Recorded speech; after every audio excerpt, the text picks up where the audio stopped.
C D എന്ന് പേര്. A ബിയുടെ അളവ് ഞാൻ നിങ്ങൾക്ക് തരികയാണ് 25 സെന്റിമീറ്റർ.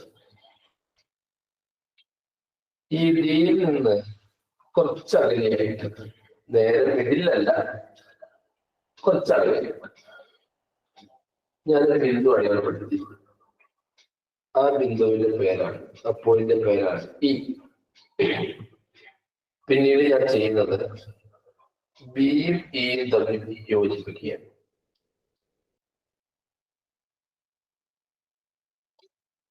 അപ്പം ബിയുടെ അളവ് ഞാൻ തരികയാണ് നിങ്ങൾക്ക് 15 സെന്റിമീറ്റർ, 15. കൂടാതെ ഡിയുടെ അളവ് ഞാൻ നിങ്ങൾക്ക് തരുന്നു 13 സെന്റിമീറ്റർ. അതിനെ എ ബി സി ഡി എന്ന് മാർക്ക് ചെയ്തു. എന്നിട്ട് അവിടെ ബേസിലായിട്ട് ഇന്ന് മാർക്ക് ചെയ്തിട്ട് ബിയും ഇയും കണക്ട് ചെയ്തു. അതിന് 15 സെന്റിമീറ്റർ ആണ് അതിന്റെ അളവ്. എന്നിട്ട് ഡി ടു ഇ ഉള്ള ആ ഒരു ഇത് 13 സെന്റിമീറ്റർ ആയിട്ട് മാർക്ക് ചെയ്തു.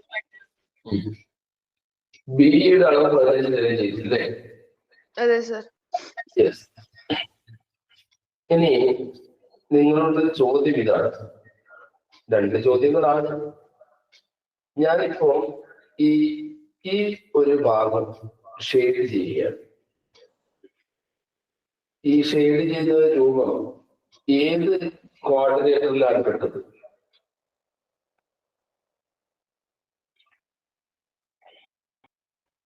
ആർക്കെങ്കിലും പറയാൻ പറ്റുമോ? നിങ്ങൾ പഠിച്ച ചതുർഭുജത്തിൽ ഏത് ഭാഗത്താണ് പെട്ടത്? ഈ ഷെയ്ഡ് ചെയ്ത ഭാഗം ആർക്കും അറിയില്ല. ഓ ഗായത്രി, ഈ ഒരു രൂപം എന്താണ് വരച്ചത്? ഈ ഒരു വരച്ചിരിക്കുന്ന ഈ രൂപത്തിന്റെ പേരെന്താണ്? ഫിഗറിൽ റെക്ടാങ്കിൾ അല്ലേ?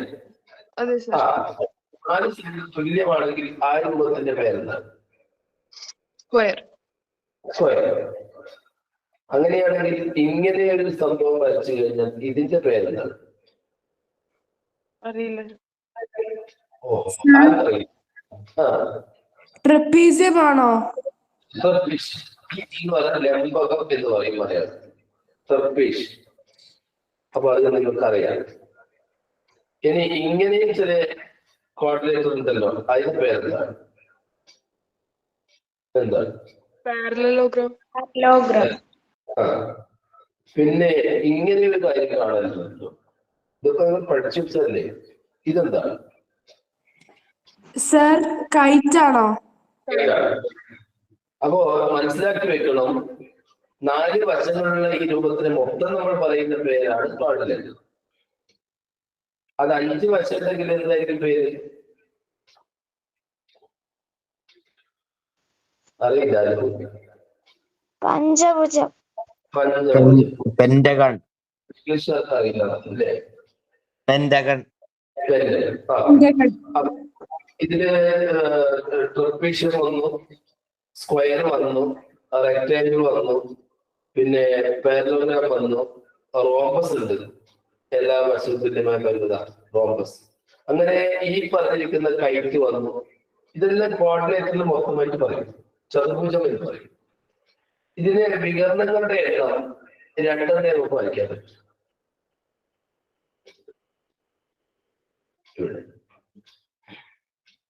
അതേസമയത്ത് വികരണങ്ങളുടെ എണ്ണവും, അതായത് ഡയഗണലിന്റെ എണ്ണവും, ഡയഗണലിന്റെ എണ്ണവും അതേപോലെ വശങ്ങളുടെ സൈഡിന്റെ എണ്ണവും തുല്യമായ ഒരു ബഹുഭുജമുണ്ട്.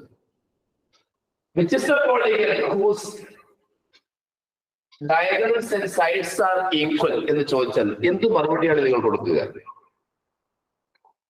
Which is the polygon whose diagonals and sides are equal? അത് ഏത് പോളിഗൺ ആണ്?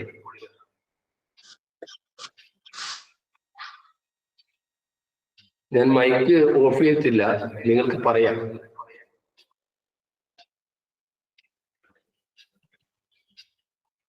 ആർക്കെങ്കിലും പറയാൻ പറ്റുമെങ്കിൽ പറയാം. എന്റെ സൗണ്ട് കേൾക്കാറുണ്ടായിരുന്നു. ആ സർ കുറച്ച് ക്ലാരിറ്റി കുറവാണ്. വികരണങ്ങളുടെ എണ്ണവും വശങ്ങളുടെ എണ്ണവും തുല്യമായ കോണികളുടെ പേരെന്താണ് ഗായത്രി? സർ പറയുന്നത് ക്ലിയർ ആവുന്നില്ല. സൈഡ്സും ഡയഗ്രാംസും തുല്യമായ കോണികളുടെ പേരെന്താണ്? സ്ക്വയർ സ്ക്വയർ സ്ക്വയറോ? Square pentagon. പെന്റഗണാണ്. പെന്റഗണിന്റെ സൈഡും ഇതും അത് ഞാൻ വരച്ച് കാണിച്ചു തരുന്നത്.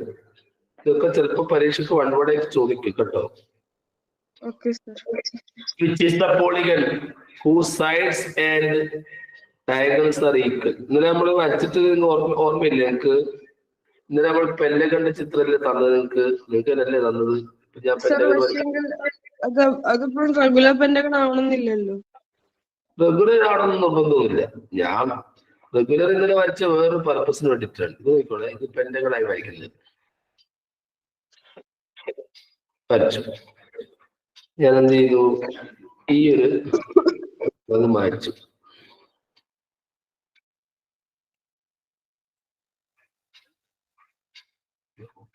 പിന്നെ ഇതിൽ എത്ര സൈഡ് ആവണുള്ളത്? 5. ഇതിലെ വികരണങ്ങളുടെ അതായത് ഡയഗണൽസ് എത്ര ഉണ്ട് നോക്കാം. 1 2 3 4 5. ഒരു സ്റ്റാർ കിട്ടുകയും ചെയ്തു.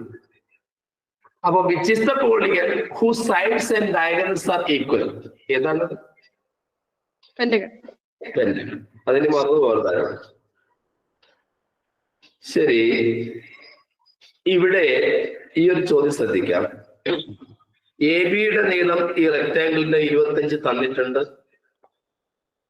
പക്ഷേ ഇതിന്റെ ബ്രെഡ്ത്ത് തന്നിട്ടില്ല, വീതി തന്നിട്ടില്ല, പക്ഷെ നീളം തന്നിട്ടുണ്ട്. കൂടാതെ ഇവിടുന്ന് ഇങ്ങോട്ട് വരച്ചിരിക്കുന്ന ഈ വരയുടെ നീളവും തന്നിട്ടുണ്ട് 15.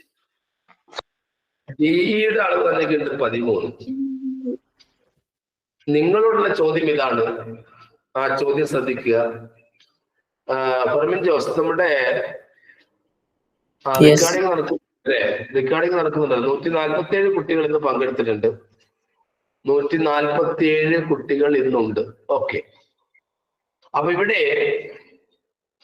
ഇവിടെ ഞാൻ ഷെയ്ഡ് ചെയ്തിരിക്കുന്ന ഈ ഒരു ഭാഗം, ആ ഭാഗത്തിന്റെ പേരെന്താണെന്ന് ഞാൻ ചോദിച്ചു നിങ്ങളോട്. എന്താണ് പേര്?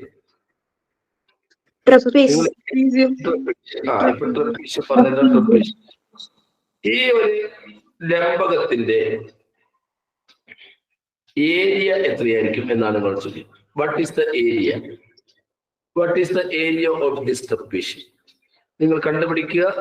ഈ ഒരു ലംബകത്തിന്റെ ഏരിയ എത്രയായിരിക്കും? അതായത് ഈ ഷെയ്ഡ് ചെയ്ത ഭാഗത്തിന്റെ പരപ്പളവ് എത്ര എന്നാണ് ചോദ്യം. പെട്ടെന്ന് കണ്ടുപിടിക്കുക. 1 മിനിറ്റ് സമയം.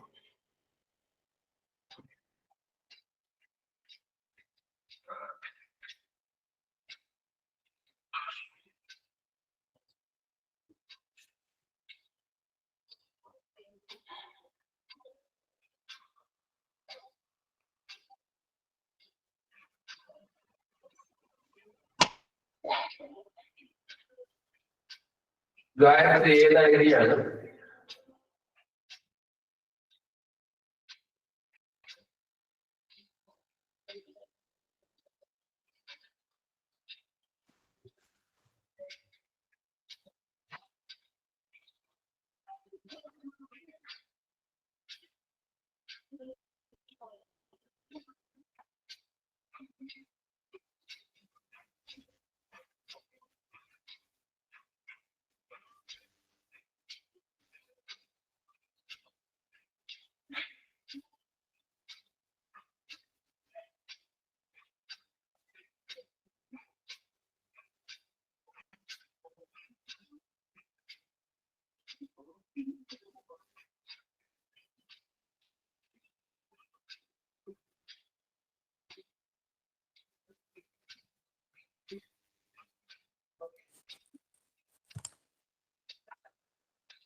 യെസ്, കണ്ടുപിടിച്ച എല്ലാവരും എത്രയാണ്? Yes sir 171. 171 യെസ്. ഇത് മക്കളെ ഇതിലൂടെ എങ്ങനെ കിട്ടി എന്ന് വിവരിക്കണോ, അതെ മുന്നോട്ട് പോകാം? സർ വിവരിക്കണം, ഒന്ന് എക്സ്പ്ലെയിൻ ചെയ്ത് തരണം. 171 കിട്ടിയ കുട്ടിയുടെ പേര് പറയും. മുസമ്മിൽ. മുസമ്മിൽ. എങ്ങനെയാ മുസമ്മിലെ 171 സെന്റിമീറ്റർ സ്ക്വയർ കിട്ടിയ അതൊന്ന് പറയാമോ? ഇതിന്റെ ടോട്ടൽ നിന്ന് ആ ചെറിയ ഭാഗം ഒന്ന് മൈനസ് ചെയ്തു. ഇതിന്റെ ടോട്ടൽ എങ്ങനെ കിട്ടും വീതി കിട്ടാതെ? അത് E/C 12 ആണ്. E മുതൽ C വരെ 12 ആണ്, അത് മനസ്സിലായി. 15ന്റെ സ്ക്വയറിന് 12ന്റെ സ്ക്വയർ കുറച്ചാല് 81 ആണ്. അത് ഒരു മിനിറ്റ്. 15ന്റെ സ്ക്വയർ 225 ആണ്. 12ന്റെ സ്ക്വയർ 154. ഏത് നിയമപ്രകാരമാണ് ചെയ്തത്? ട്രയാങ്കിളിന്റെ ഇത് റൈറ്റ് ആംഗിൾ ട്രയാങ്കിൾ ആണല്ലയോ? റൈറ്റ് ആംഗിൾ ട്രയാങ്കിളിന്റെ ഹൈപ്പോട്ടന്യൂസ്, ബേസ്, ആൾട്ടിറ്റ്യൂഡ് തമ്മിലുള്ള ബന്ധം നിങ്ങൾക്ക് അറിയാം അല്ലേ? സാർ പഠിക്കാറുണ്ട്. അങ്ങനെയാണെങ്കിൽ ഇവിടെ വലുതായ ഈ കർണവശം, അപ്പൊ 15ന്റെ സ്ക്വയറിന് 25, 12ന്റെ സ്ക്വയർ കുറച്ചപ്പോൾ നമുക്ക് എത്രയാണ് കിട്ടിയത്? 81 കിട്ടും അല്ലയോ? Yes sir. അത് 81 സ്ക്വയർ റൂട്ട് ആയിരിക്കും ഇവിടെ ഉണ്ടാവും അല്ലേ? അതെ. എത്രയാണത്? 9. അപ്പം നമുക്ക് 25നെ 9 കൊണ്ട് മൾട്ടിപ്പിൾ ചെയ്താൽ ആ ചതുരത്തിന്റെ അല്ലെങ്കിൽ ആ റെക്ടാംഗിളിന്റെ, ആരോ മൈക്ക് ഓൺ ചെയ്ത് പിടിച്ചിട്ടുണ്ട്, ശ്രദ്ധിക്കുക. റെക്ടാംഗിളിന്റെ ഏരിയ കിട്ടും. 25നെ 9 കൊണ്ട് ഗുണിക്കാനുള്ള എളുപ്പമാർഗം എന്താണ് മുസമ്മിൽ?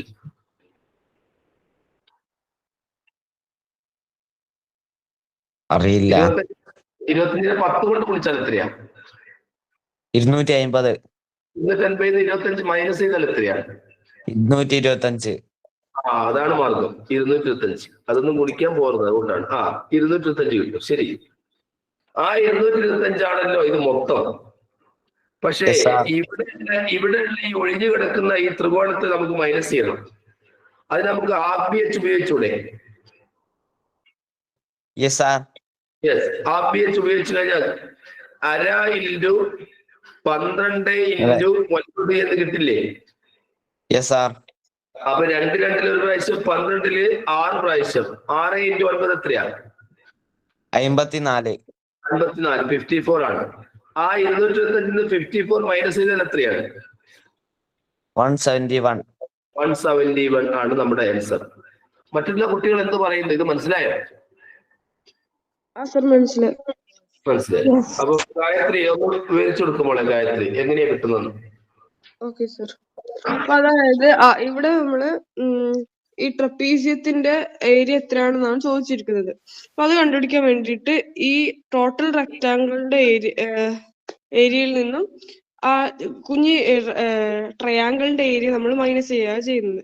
അപ്പൊ ഇവിടെ ടോട്ടൽ റെക്ടാങ്കിളിന്റെ ഏരിയ കണ്ടുപിടിക്കാൻ നമുക്കറിയാം ഈ D to E 13 സെന്റിമീറ്റർ ആണെന്ന്. അപ്പൊ നമുക്കറിയാം ടോട്ടൽ 25 ആണെങ്കിൽ 25 മൈനസ് 13 ബാക്കിയുള്ളത് 12 സെന്റിമീറ്റർ ആണെന്ന് നമുക്ക് മനസ്സിലായി. E to C 12 സെന്റിമീറ്റർ ആണ് ഇതിന്റെ അളവ്. ഇനി നമുക്ക് ആ ട്രയാങ്കിളിന്റെ 3 സൈഡിലുള്ള അളവും കണ്ടുപിടിക്കാൻ 2 സൈഡിൽ തന്നിട്ടുണ്ട്. അതായത് 15 സെന്റിമീറ്ററും 12 സെന്റിമീറ്ററും. ഇവിടെ നമ്മൾ പൈത്തഗോറസ് തിയറം എന്ന് പറഞ്ഞ തിയറം, അതായത് A² + B² = C² എന്ന് പറയുന്ന തിയറം ഉപയോഗിച്ചാൽ നമുക്ക് മൂന്നാമത്തെ സൈഡ് കണ്ടുപിടിക്കും. അതായത് 15ന്റെ സ്ക്വയറും 12ന്റെ സ്ക്വയറും കൂടി മൈനസ് ചെയ്താല് നമുക്ക് 9ന്റെ സ്ക്വയർ കിട്ടും. സോറി, അതായത് മൂന്നാമത്തെ ആ ഒരു സൈഡിന്റെ സ്ക്വയർ കിട്ടും. അപ്പൊ 15ഉം 15ഉം 12ഉം കൂടി മൈനസ് ചെയ്താൽ നമുക്ക് 81 കിട്ടും. അപ്പൊ 81 എന്ന് പറയുന്നത് 81ന്റെ റൂട്ട് എടുക്കുകയാണെങ്കിൽ നമുക്ക് മൂന്നാമത്തെ സൈഡ് 9 ആയിട്ട് കിട്ടും. അപ്പൊ നമുക്ക് ട്രയാങ്കിളിന്റെ 3 സൈഡും കിട്ടി, അതായത് 15, 12, 9. ഇനി ഇതിന്റെ ഏരിയ കണ്ടുപിടിക്കാൻ നമുക്കറിയാം ഹാഫ് BH എന്നാണ് ഇതിന്റെ ഇക്വേഷൻ. അതായത് ഹാഫ് ഇൻറ്റു 12 ഇൻറ്റു 9. അപ്പൊ ഇവിടെ അപ്പൊ അവിടെ നോക്കുവാണെങ്കിൽ ഹാഫ് ഇൻറ്റു 12 ഇൻറ്റു 9 എന്ന് പറയുമ്പോൾ 12ന്റെ ഹാഫ് 6, 6 ഇൻറ്റു 9 54. ഇനി നമ്മള് ഇവിടെ ടോട്ടൽ റെക്ടാങ്കിളിന്റെ ഏരിയ നോക്കുവാണെങ്കിൽ നമുക്ക് അവിടെ ബ്രെഡ്ത്ത് 9 ആണെന്ന് നമ്മളിപ്പോ ഈ തിയറത്തിലൂടെ നമ്മൾ ചെയ്തപ്പോ നമുക്ക് കിട്ടിയിട്ടുണ്ട്. അപ്പൊ അതിന്റെ 20, അപ്പൊ നമ്മൾ ഏരിയ കണ്ടുപിടിക്കാൻ L ഇൻറ്റു B എന്ന് പറഞ്ഞ ഇക്വേഷൻ ഉപയോഗിച്ചാല് ലെങ്ത് 25ഉം ബ്രെഡ്ത്ത് 9 അതിനകത്തിന് 25 into 9 ചെയ്ത് 25 into 9 ചെയ്ത് നമുക്ക് 225 എന്ന് പറയുന്ന നമ്പർ ആയിരിക്കും കിട്ടുക. അപ്പൊ അതിന്റെ ഏരിയയും 225 ആയി മാറി.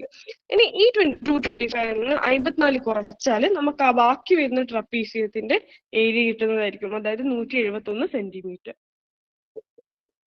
171 സെന്റിമീറ്റർ സ്ക്വയർ ആണ്. നിങ്ങൾക്ക് പൈത്തഗോറസ് തിയറം അതുപോലെ നമ്മള് റൈറ്റ് ആംഗിൾ ട്രയാങ്കിളായിട്ട് ബന്ധപ്പെട്ട കാര്യം വരുമ്പോൾ നിങ്ങൾക്ക് ഒരു ചോദ്യം കൂടി തരാമെന്ന് എനിക്ക് തോന്നുന്നു. മുമ്പ് ഞാൻ തന്ന ചോദ്യമാണ്, കിട്ടാത്ത കുട്ടികൾക്ക് ശ്രദ്ധിക്കാം. അനിൽ എന്റെ സുഹൃത്താണ്. അദ്ദേഹം കിഴക്ക് നിന്ന് പടിഞ്ഞാറോട്ട്, ഫ്രം ഈസ്റ്റ് ടു വെസ്റ്റ്, നേരെ 14 മീറ്റർ നടന്നു. Anil walked from east to west 14 meter. Then he turned right, walked 6 meter. പിന്നെ വലത്തോട്ട് തിരിഞ്ഞിട്ട് 6 മീറ്റർ നടന്നു. Again he turned right, വീണ്ടും വലത്തോട്ട് തിരിഞ്ഞിട്ട് 6 മീറ്റർ നടന്നു. ഒന്നുകൂടി പറയാം. അനിൽ എന്ന കുട്ടി ഫ്രം ഈസ്റ്റ് വെസ്റ്റ്, കിഴക്ക് നിന്ന് പടിഞ്ഞാറോട്ട് നേരെ 14 മീറ്റർ നടന്നു. ഹി ടേൺ റൈറ്റ്, വലത്തോട്ട് തിരിഞ്ഞിട്ട് വാക്ക് 6 മീറ്റർ, നേരെ 6 മീറ്റർ നടന്നു. എഗെയിൻ ഹി ടേൺ റൈറ്റ്, വീണ്ടും വലത്തോട്ട് തിരിഞ്ഞിട്ട് 6 മീറ്റർ നടന്നു. ചോദ്യം ഇതാണ്, അനിലിന് സ്റ്റാർട്ടിംഗ് പോയിന്റിൽ എത്താൻ, പുറപ്പെട്ട സ്ഥലത്തെത്താൻ ചുരുങ്ങിയത് എത്ര ദൂരം സഞ്ചരിക്കണം?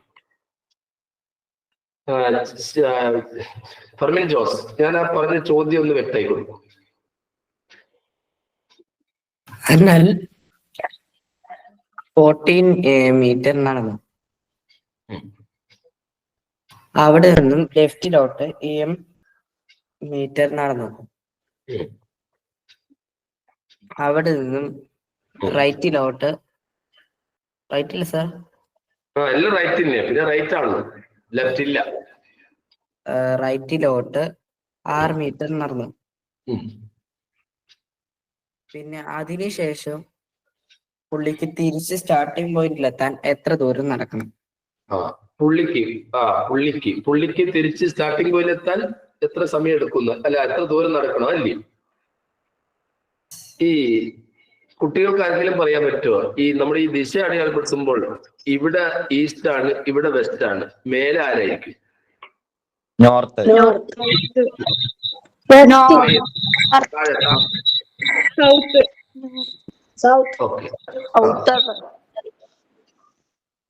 ഇപ്പൊ ഓക്കെ അല്ലേ? ഇത് ഓക്കെ അല്ലേ Fermin Jose? Yes.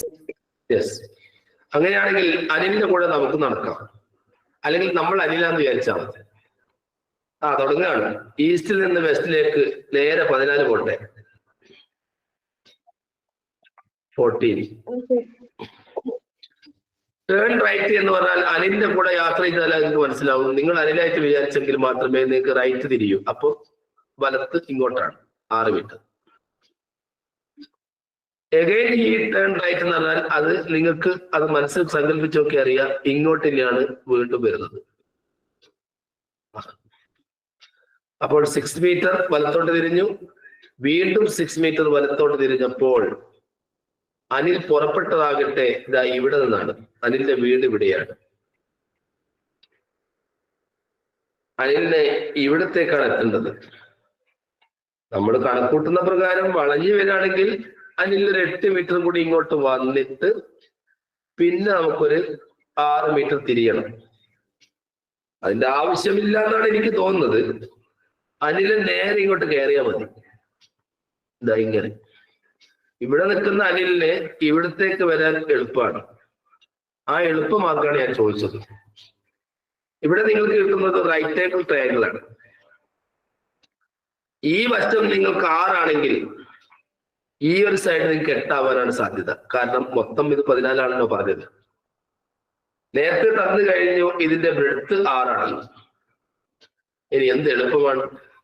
8ന്റെ square plus 6 square, 8 square plus 6 square, അതായത് 64 പ്ലസ് 36 ആണ്. Is equal to 100. അതിന്റെ സ്ക്വയർ റൂട്ട് ആയിരിക്കും ഇവിടെ ഉണ്ടാവുന്ന കർണത്തിന്റെ വശം അല്ലെങ്കിൽ ഹൈപ്പോട്ടന്യൂസ്. ഇങ്ങനെ ചോദ്യം വരാം, കാരണം പൈത്തഗോറസ് തിയറം നിങ്ങൾക്ക് പഠിക്കാനുള്ളതുകൊണ്ട്. ഇനി ചില സമയത്തൊക്കെ നിങ്ങൾക്ക് എളുപ്പത്തിൽ ചെയ്യാൻ പറ്റും.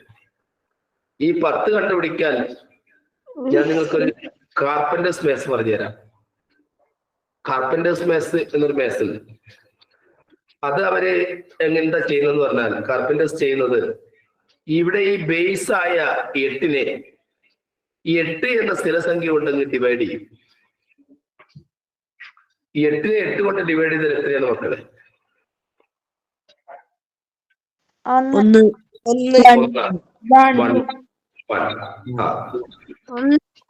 പിന്നീട് അവർ ചെയ്യുന്ന ജോലി 8ൽ നിന്ന്, അതായത് ഇവിടെയുള്ള ഈ 8ൽ നിന്ന് ഈ 1 അങ്ങോട്ട് മൈനസ് ചെയ്യും. അപ്പൊ നമുക്ക് 7 കിട്ടും. പിന്നീട് ഈ ആൾട്ടിറ്റ്യൂഡായ ലംബത്തിന്റെ പകുതി എടുക്കും, 3. അങ്ങനെ 7ന്റെ കൂടെ 3 കൂട്ടി അങ്ങനെ 10ലേക്ക് അവരെത്തുകയും ചെയ്യും. അതാണ് കാർപ്പന്റേഴ്സ് മേസ് എന്ന് പറയുന്നത്. വേണമെങ്കിൽ വേറെ ഒരിടത്ത് ഞാൻ ചെയ്ത് കാണിച്ചുതരാം. എളുപ്പത്തിൽ ചെയ്യാൻ വേണ്ടിയിട്ടാണ് പറയുന്നത്. ഈ ബേസ് 24 ആണെന്ന് വിചാരിക്കുക, ആൾട്ടിറ്റ്യൂഡ് 10 ആണെന്ന് വിചാരിക്കുക. ഈ വശം, നീളം കൂടിയ വശം കർണം കണ്ടുപിടിക്കാൻ നിങ്ങൾ ചെയ്യേണ്ടത് 24നെ 8 കൊണ്ടൊക്കെ ഡിവൈഡ് ചെയ്യുക. 8 മറന്നു പോകരുത്, അത് അവരുടെ ഒരു സ്ഥിരം നമ്പറാണ്. 24നെ 8 കൊണ്ട് ഡിവൈഡ് ചെയ്താൽ നിങ്ങൾക്ക് 3 കിട്ടും. മൈക്ക് ഓൺ ചെയ്യല്ലേ, 3 കിട്ടും. നിങ്ങൾ 24ന് 3 അങ്ങോട്ട് മൈനസ് ചെയ്യാം, അപ്പൊ നിങ്ങൾ 21 കിട്ടും. അതിനുശേഷം ഇവിടെ കിട്ടിയിരിക്കുന്ന ഈ 10ന്റെ പകുതി എടുക്കുക, 5. 21 5 26 ഇനി നിങ്ങൾ പൈത്തഗോറസ് തിയറം വെച്ച് ചെയ്ത് നോക്കൂ. 24ന്റെ സ്ക്വയർ 576 10ന്റെ സ്ക്വയർ 100 ഇത് രണ്ടും കൂടി കൂട്ടിയാൽ 676 676ന്റെ സ്ക്വയർ റൂട്ട് 26 അപ്പൊ നമുക്ക് നേരത്തെ കിട്ടിയതും 26 തന്നെയാണ്. മക്കൾക്ക് ഇത് മനസ്സിലായോ?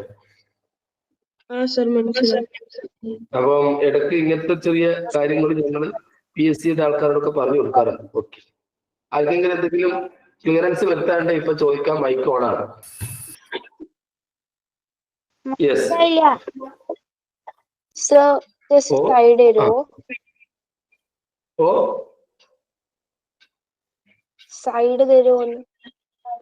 സൈഡ് തരാ? എന്തിനാ ഞാൻ സൈഡ് കൊടുക്കുന്നത്? ഞാൻ അവിടെ തടഞ്ഞു നിൽക്കുന്നുണ്ടാ? എനിക്കൊന്നും മനസ്സിലാവില്ല, കുട്ടികളെന്തല്ല പറയുന്നത്. ഞാൻ മൈക്ക് മ്യൂട്ട് ചെയ്യട്ടെ. എനിക്ക് ഇപ്പൊ മുസമ്മിലും ഫർമിൻ ജോസ് മാത്രം ഓണായിട്ട് വന്നിട്ടുള്ളൂ, പക്ഷെ കുട്ടിയെ കാണുന്നില്ല. ഓക്കെ, മുസമ്മിൽ കേൾക്കാം? ഫർമിൻ ജോസ് ഓക്കെ ആണോ? നമ്മുടെ മട്ടത്രികോണത്തെ സംബന്ധിച്ച ആശാരി കണക്ക് മനസ്സിലായോ? മനസ്സിലായി. അപ്പം 8 എന്ന സംഖ്യ ഓർമ്മിച്ച് വെച്ചാണ്. ഇതാ വരുന്നു അടുത്ത ചോദ്യം. ശ്രദ്ധിച്ചു.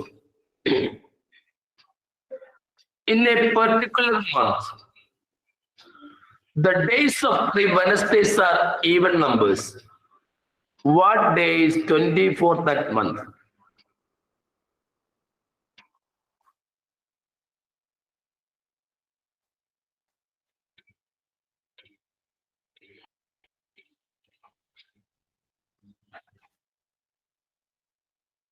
കലണ്ടർ മാസമായിട്ട് ബന്ധപ്പെട്ട ചോദ്യമാണ്.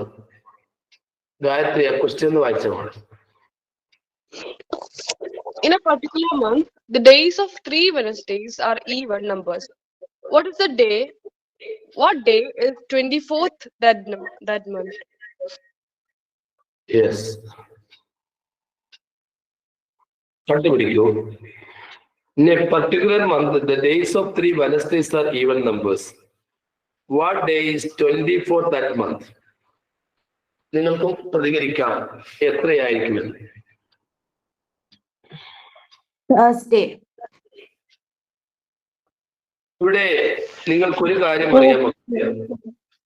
മൈക്ക് മ്യൂട്ട് ചെയ്തോട് പറയാം. ഒരു കാര്യം മക്കൾക്കറിയാം, നമ്മുടെ ഈവൻ നമ്പർ സ്റ്റാർട്ട് ചെയ്യുന്നത് 2-ലാണെന്ന് സത്യം. നമ്മുടെ ഈവൻ നമ്പർ സ്റ്റാർട്ട് ചെയ്യുന്നത് 2-ലാണ്. അപ്പോൾ 2 is the least even number.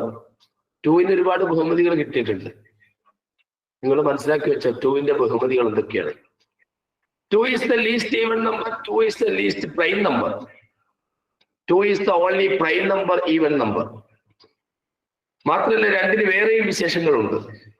2-ന്റെ പേര് നിങ്ങൾ ഏത് പവർ എഴുതിയാലും അത് എപ്പോഴും ഈവൻ നമ്പർ ആയിരിക്കും ചെയ്യും. അപ്പം അതിനെപ്പറ്റിയൊക്കെ കുറെ പറയാനുണ്ട് നമുക്ക്. അതടുത്ത റിപ്പീറ്റഡ് മൾട്ടിപ്ലിക്കേഷൻ എടുക്കുന്നത് നമുക്ക് പറയാം. ഈ ക്ലാസ്സിലിരിക്കുന്ന കുട്ടികളുടെ ശ്രദ്ധയ്ക്ക് നമ്മുടെ വരുന്ന മാസം 27-ാം തീയതി ഫെബ്രുവരി 27 നിങ്ങളുടെ പരീക്ഷ നടന്നു കഴിഞ്ഞാൽ അടുത്ത വർഷം നിങ്ങൾ 8-ാം ക്ലാസ്സിലേക്ക് പോകേണ്ട കുട്ടികളാണ്. അവർക്കുള്ള ക്ലാസ്സുകൾ ഞങ്ങൾ ചെറിയ തോതിൽ ആരംഭിക്കുകയാണ്. NMMSയുടെ ക്ലാസ്സുകൾ, പ്രത്യേകിച്ച് മാത്സിന് പ്രയാസമുള്ള കുട്ടികൾക്കുള്ള ക്ലാസ്. നിങ്ങളുടെ രക്ഷിതാക്കൾ വിളിച്ചു കഴിഞ്ഞാൽ നിങ്ങൾ ആ പുതിയ ഗ്രൂപ്പിലേക്ക് ഞങ്ങൾ ആഡ് ചെയ്യാണ്. താല്പര്യമുള്ള കുട്ടികളുടെ രക്ഷിതാക്കൾക്ക് നേരിട്ട് വിളിക്കാം. അത് നിങ്ങൾ ഓർമ്മിപ്പിക്കുകയാണ്. അപ്പം NMMSക്ക് മെന്റൽ എബിലിറ്റി 90 മാർക്കും സാറ്റ് പേപ്പർ 90 മാർക്കുമാണ്.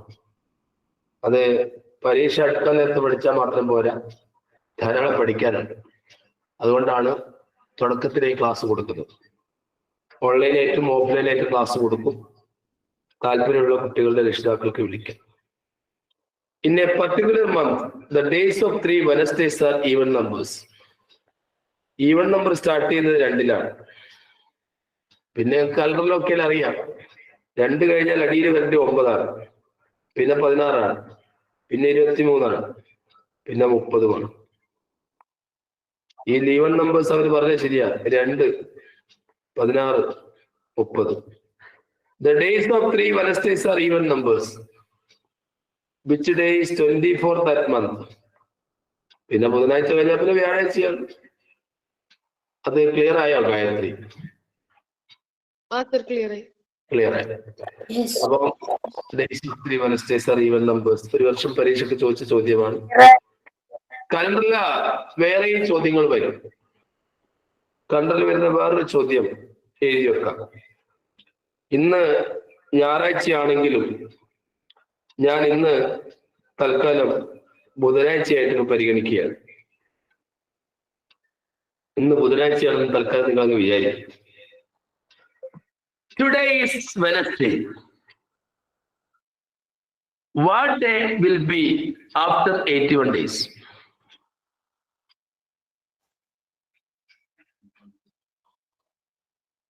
ചോദ്യം ഒന്ന് വായിച്ചേ Gayathri. Today is Wednesday. What day will be after 81 days? After 81 days. ഓഹോ, ആഫ്റ്റർ 81 ഡേയ്സിന് ശേഷം ഏത് ദിവസമായിരിക്കും? ഞാൻ നിങ്ങൾക്ക് ഓപ്ഷൻ തരാം. വിളിച്ചാലും പറയേണ്ട ഓപ്ഷൻ തരാം.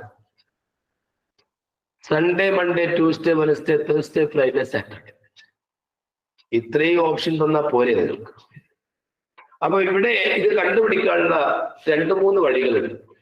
അതിനൊരു വഴി ഞാൻ നിങ്ങൾക്ക് പരിചയപ്പെടുത്താൻ. ഇന്ന് ബുധനാഴ്ചയാണെന്ന് പറഞ്ഞിരിക്കുകയാണ്. നിങ്ങൾ ആദ്യം ചെയ്യേണ്ടത് ക്വസ്റ്റ്യൻ പേപ്പറിന്റെ റഫ് പേജിൽ ആഴ്ചകള് ഈ ക്രമത്തിൽ എഴുതുക. Sunday, Monday, Tuesday, Wednesday, Thursday, Friday, Saturday. ഈ ക്രമത്തിലാണ് എഴുതേണ്ടത്. അത് എഴുതിയതിനു ശേഷം നിങ്ങൾക്ക് തന്നിരിക്കുന്ന ദിവസം വെനസ്ഡേ, ആ വെനസ്ഡേന്റെ നേരെ 0 എന്ന് വെച്ചു കൊടുക്കുക. പിന്നെ 1, 2, 3, 4, 5, 6. ഓ, 7 ദിവസം ഉണ്ടായിരുന്നു. 1 എവിടെ പോയി?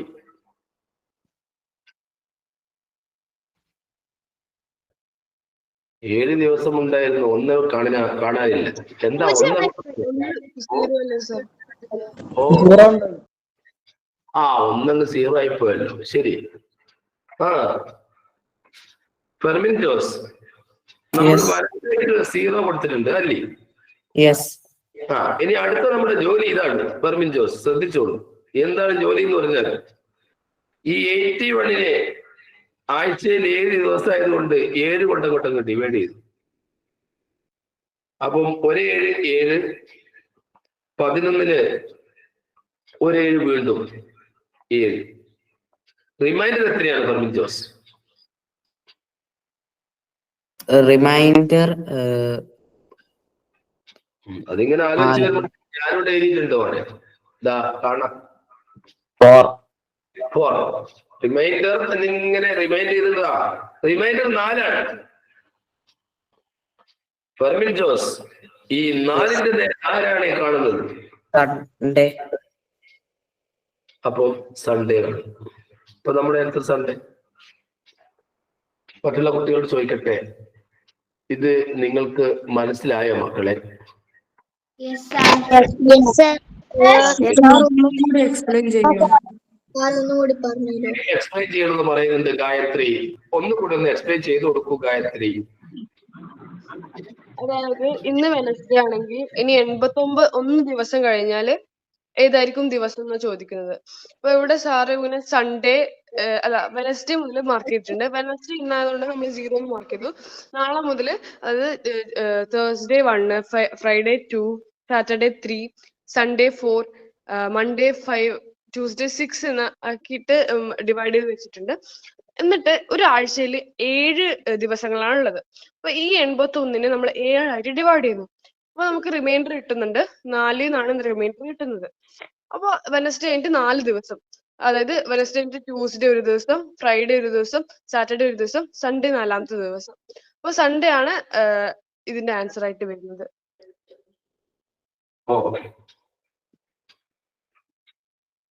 സൺഡേ ആണ് ഇതിന്റെ ആൻസർ ആയിട്ട് വരുന്നത് അല്ലേ ഗായത്രി?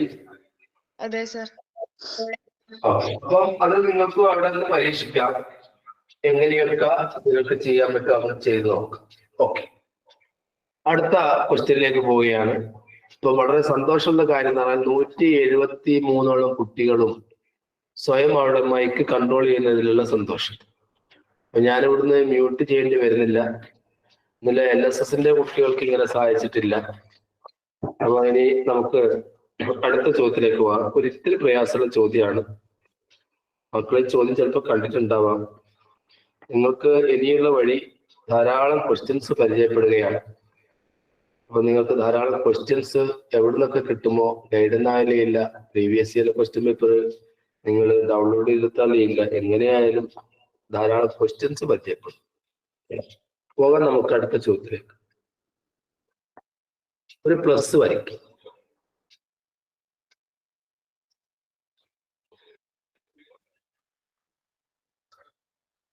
അതിനുശേഷം ഇതിനെ വീണ്ടും നമുക്കൊന്ന് വായിക്കാം.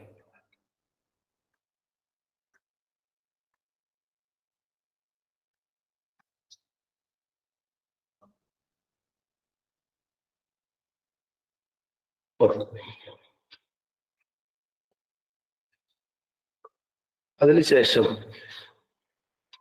ഇത് ജോയിൻ ചെയ്യാം, ഇത് ജോയിൻ ചെയ്യാം,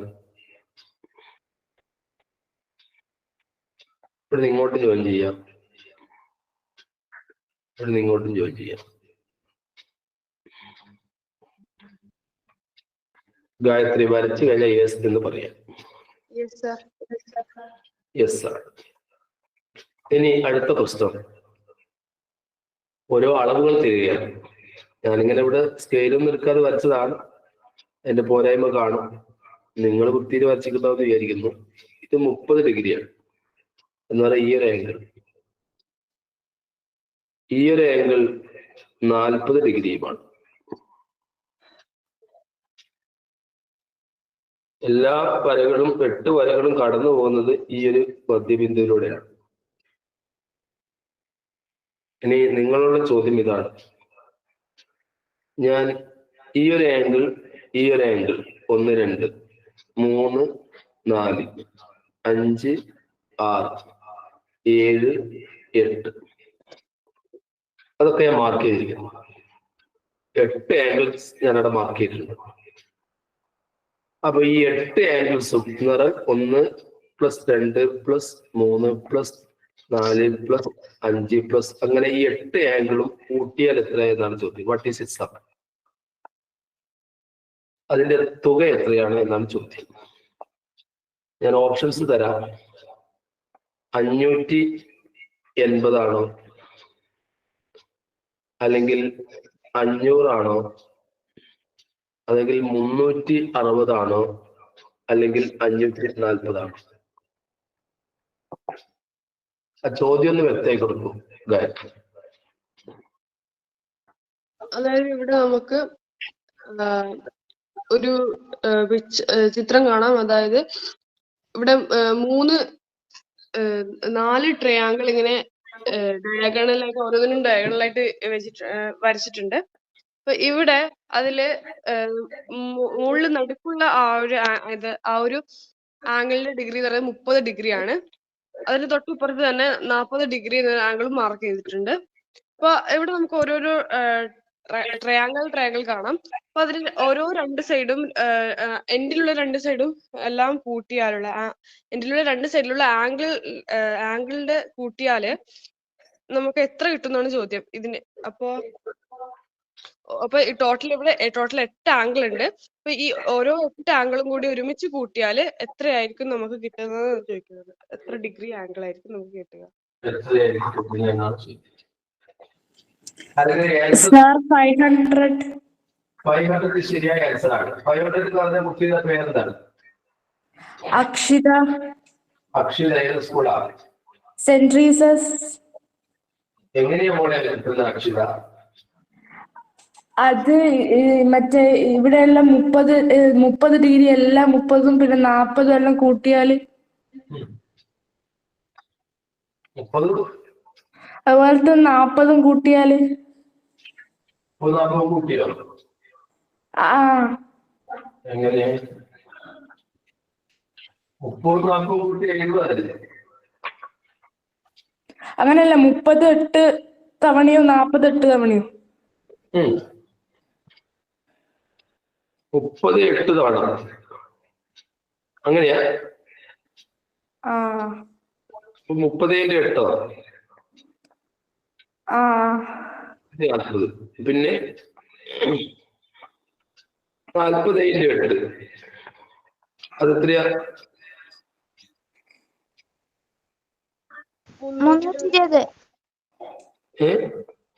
320 അല്ലേ? അപ്പൊ 560 അല്ലേ കിട്ടേണ്ടത്? ഓ തെറ്റിപ്പോയി. സാരമില്ല. അപ്പൊ മക്കളെ, ഇത് ഞാനിവിടെ വിവരിക്കണോ അല്ലെങ്കിൽ മുന്നോട്ട് പോകാം?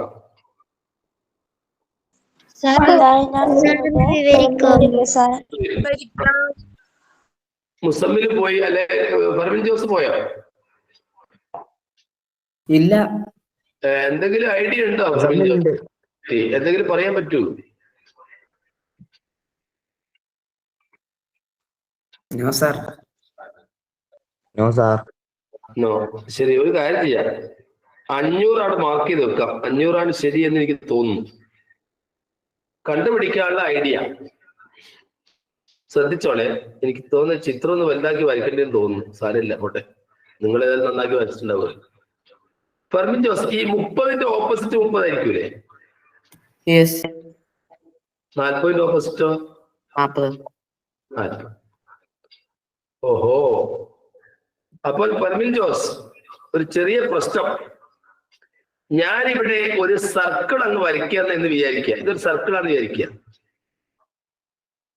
ആ സർക്കിൾ ആകുമ്പോൾ നിങ്ങൾക്ക് 30, 30, 40, 40 തന്നിട്ടുള്ളൂ. ഈ 30, 30, 40, 40 കൂട്ടിയാൽ എത്രയാണ്?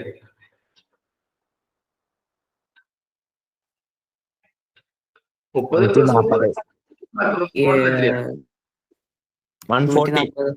140 ആണ്. അതായത് 70 + 70 140 ആണ്. അതവിടെ കിടക്കുന്നത്. അപ്പൊ ഈ 140 ആണ് കിടക്കുന്നത്. പക്ഷെ ഇതൊരു ട്രയാങ്കിൾ ആയിട്ട് നിങ്ങൾ പരിഗണിച്ചു കഴിഞ്ഞാൽ നിങ്ങൾക്ക് ഇവിടെ കാണുന്ന ഒരു ഭാഗമുണ്ട്. സോറി, ഇവിടെ നിങ്ങൾ ഒരു വൃത്തമായിട്ടാണ് പരിഗണിക്കുന്നത്, സർക്കിൾ ആയിട്ടാണ് പരിഗണിക്കുന്നതെങ്കിൽ 140 നിങ്ങൾക്ക് കിട്ടിയിട്ടുണ്ട്. ഒരു സർക്കിളിന്റെ മൊത്തം നിങ്ങൾക്ക് 360 ഡിഗ്രി എന്നറിയില്ലേ? അറിയാം. അങ്ങനെയാണെങ്കിൽ ഇവിടെ കാണുന്ന ഈ മാർക്ക് ചെയ്ത ഭാഗവും ഇവിടെ കാണുന്ന ഈ മാർക്ക് ചെയ്ത ഭാഗവും ഇവിടെ കാണുന്ന മാർക്ക് ചെയ്ത ഭാഗവും ഇവിടെ കാണുന്ന ഈ മാർക്ക് ചെയ്ത എന്ന് പറഞ്ഞാൽ ആ ട്രയാങ്കിളിന്റെ ഉള്ളിലുള്ള ഓരോ മാർക്ക് ചെയ്ത ഭാഗവും ഉൾപ്പെട്ടിട്ടായിരുന്നല്ലോ ഈ 360 കിട്ടിയത്. ശരിയല്ലേ? അങ്ങനെയാണെങ്കിൽ ഫെർമിൻ ജോസ് 360 നിന്ന് ഇവിടെ തന്നിരിക്കുന്ന അളവുകളായ 140 മൈനസ് ചെയ്താൽ 220 അല്ലേ?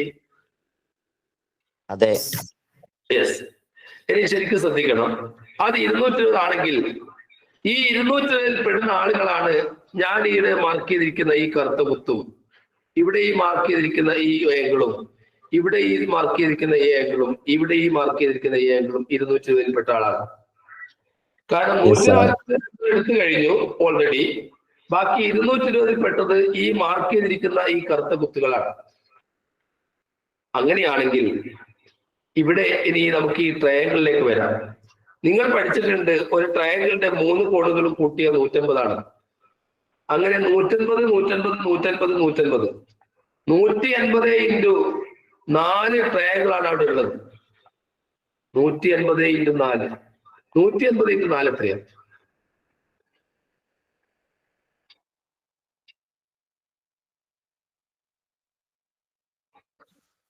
മറ്റുള്ള കുട്ടികളോടും ചോദിച്ചു നോക്കാം. 180 ഇൻറ്റു 4 എത്രയാണ് മക്കളെ? 220.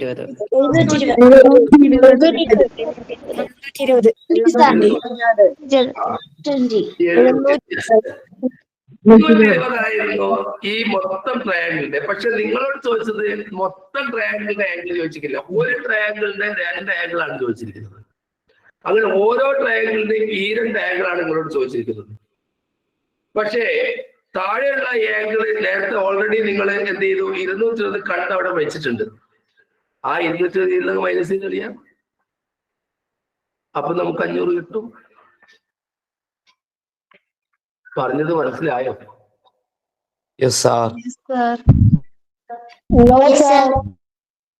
ചെറിയ പ്രശ്നം ഉണ്ടോ? ആർക്കെ ഒന്നുകൂടി പറയണോ മക്കളെ?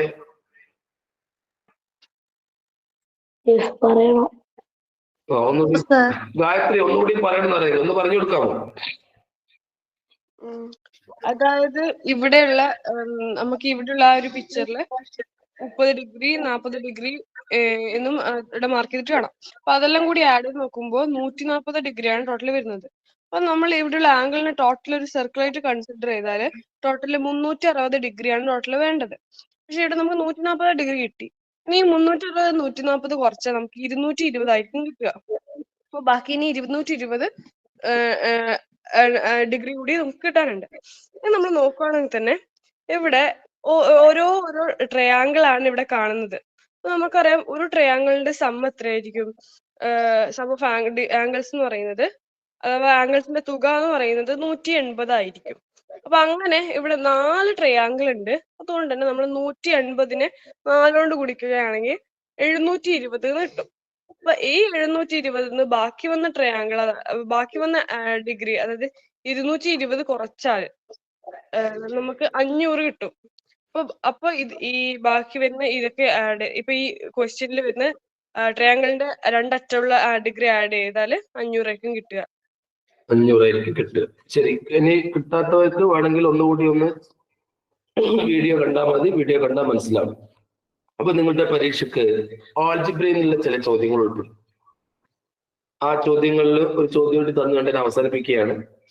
ഇതിൽ ഒരു ഓപ്ഷൻ ഇതാണ്: 3n - 1 4n + 1 3n plus 2, 4n plus 2.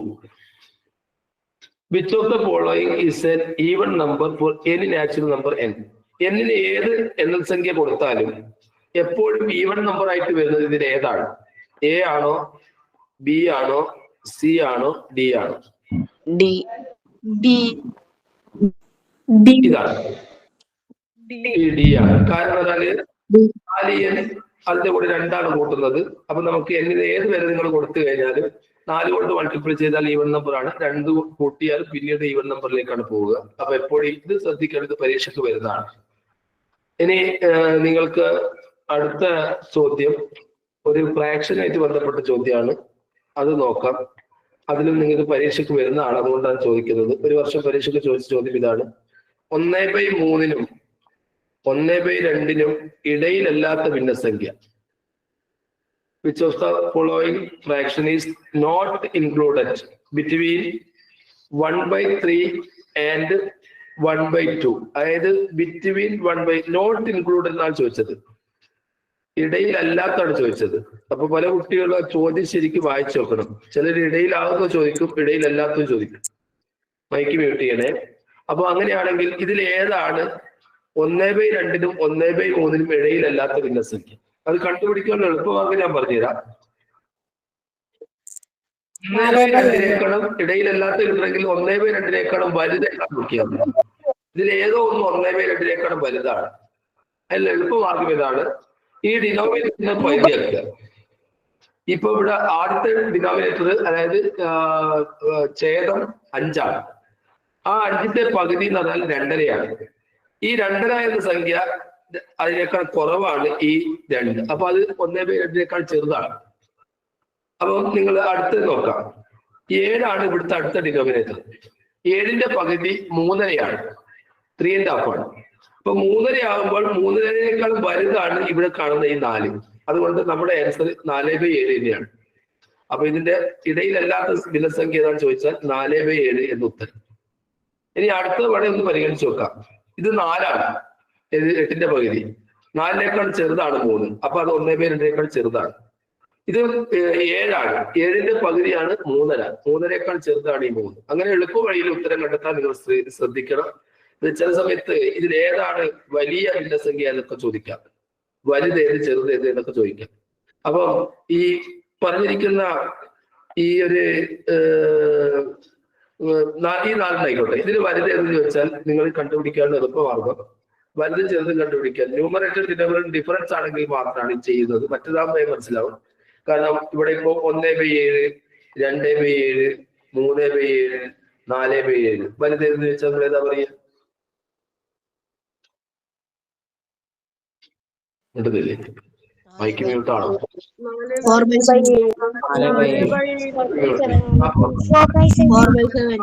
ആ വലുത് കണ്ടുപിടിച്ച് 4/7 സംഭവിച്ചു. ഇനി നേരെ തിരിച്ചിടുക. 7/2 7/3 7/4 7/5 ഏതാണ് വലുതെന്ന് വെച്ചാൽ